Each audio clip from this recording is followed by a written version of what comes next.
genau. Und die picken.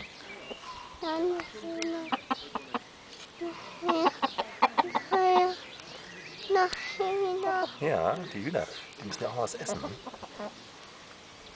Sonst können die keine Eier legen, wenn die gar nichts essen.